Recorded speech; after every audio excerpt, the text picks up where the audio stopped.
Shalom, called Haloyim, Yahweh, Ba'ashem, Yahweh Shai, Ba'ashem, Rachak, Wadash, and Shanya Kabad, Adwala Requab, Zaquanyam Nawa, Wa Shalayakim Nawa. That's double honors to our apostles and elders of Great Millstone, Shalom, Wa Barakim, Labakarium, Shalyasharala, and that's peace and blessings to the elect of Israel.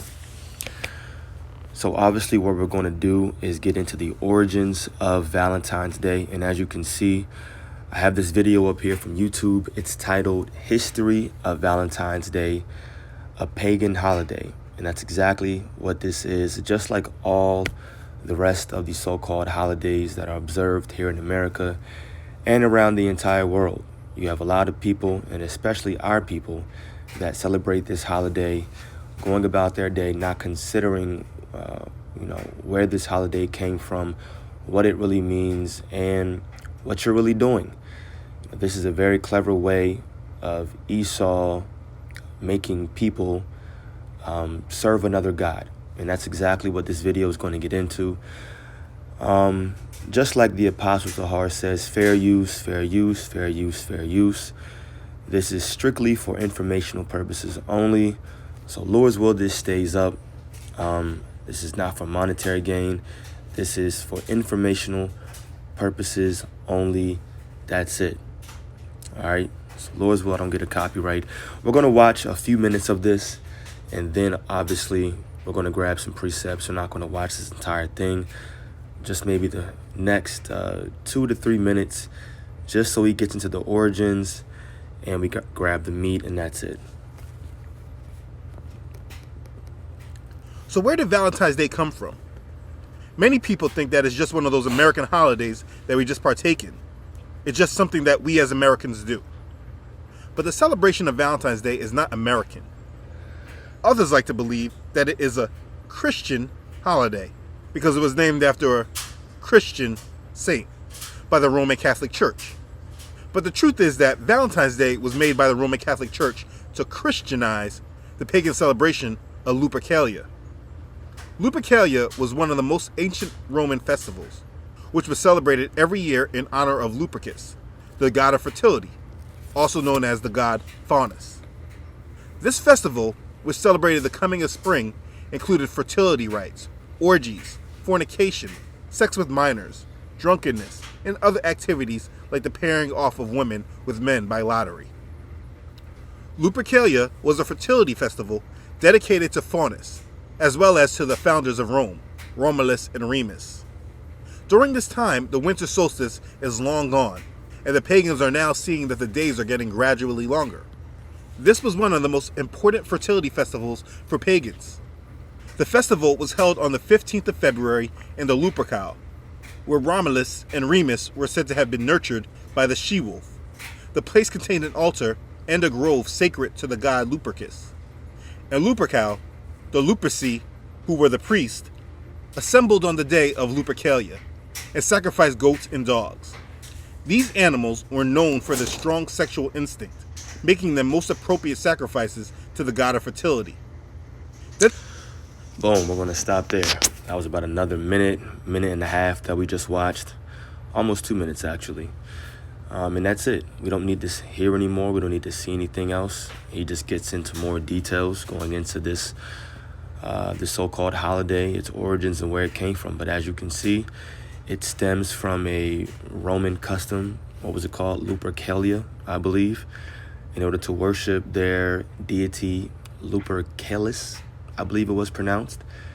And you heard it. What they did was it was a day of orgies and sex with minors and adultery, fornication, right? A whole bunch of nastiness just happening on that day.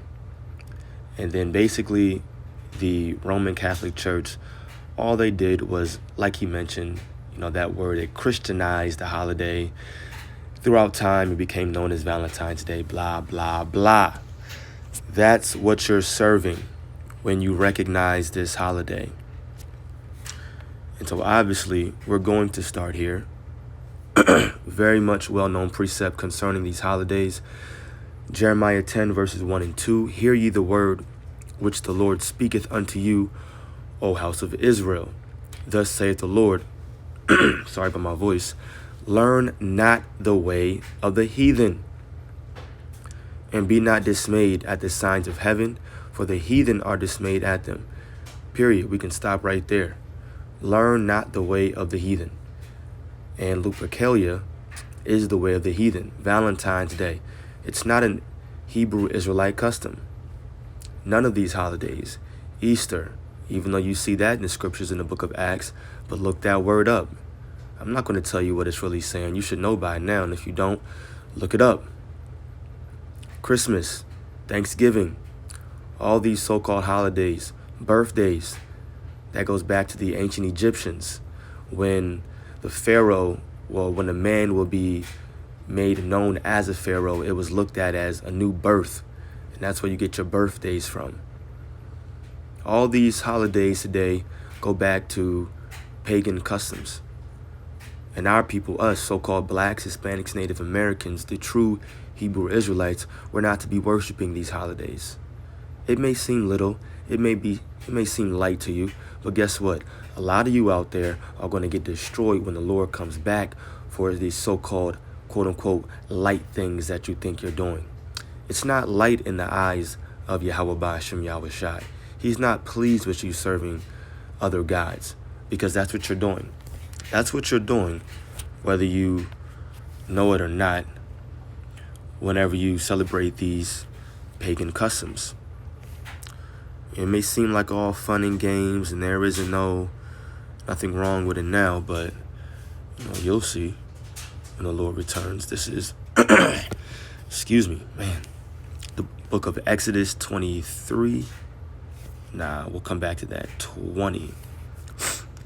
Yep, Exodus 20. I'm going to get right to the point. Verse 3 through 5. Thou shalt have no other gods before me. And when you celebrate these pagan holidays and these customs, what you're doing is you're putting a god before Yahweh Ba'ashem Yahweh Shai. Thou shalt not make unto thee any graven image or any likeness of anything that is in the heaven above, or that is in the earth beneath, or that is in the water under the earth. Thou shalt not bow down thyself to them, nor serve them. That's what you're doing. Every single Valentine's Day, every single time you have a birthday, you're serving other gods. That's how you do it. Like, there's an act that goes along with serving these other gods. For I, the Lord, thy power, am a jealous power, visiting the iniquity of the fathers upon the children, unto the third and fourth generation of them that hate me. Let's jump over now to the book of Exodus 23 and verse 2. Thou shalt not follow a multitude to do evil. That's what that is. When you're celebrating Valentine's Day, you may think that all you're doing is just giving reverence to your loved one, your significant other. You're just taking her out to eat. You're just buying her gifts. No, what you're doing is you're worshiping, Lupercus, whatever that pagan Roman god's name was. You're taking part in the act, the pagan festival Lupercalia, whatever the freak it was called. That's what you're doing. That's the vibration and spirit that you're emanating, that you're coming in. You may not know it, but that's what you're doing. And you see, it's a very clever thing that Esau did. He, quote unquote, Christianized the holiday. That's what he did to everything. That's what he did to Christmas. He did it the best with Christmas. That's all it is.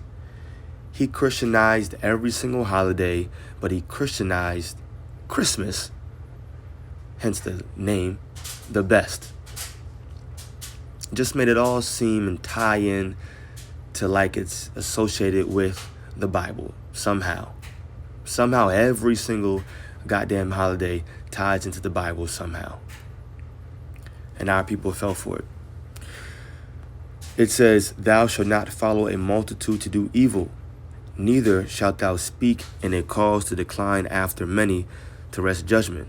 So just because you have friends celebrating Valentine's Day, that celebrate their birthdays, Just because you have close family that does it, and you go on Instagram and you go on Facebook and you go on Twitter and you see, oh, look what my man got me. Oh, look what I got my girl. Blah, blah, blah. They showing off. Look what we ate. Look where we went out to eat for Valentine's Day. We spent this money. Blah, blah, blah. Oh, cool. You let them do them. What they're doing is serving other gods. But me and my house will do what? We will serve Yahweh Ba'ashem Yahweh Shai. That needs to be your mentality. You can't care about the rest of the world.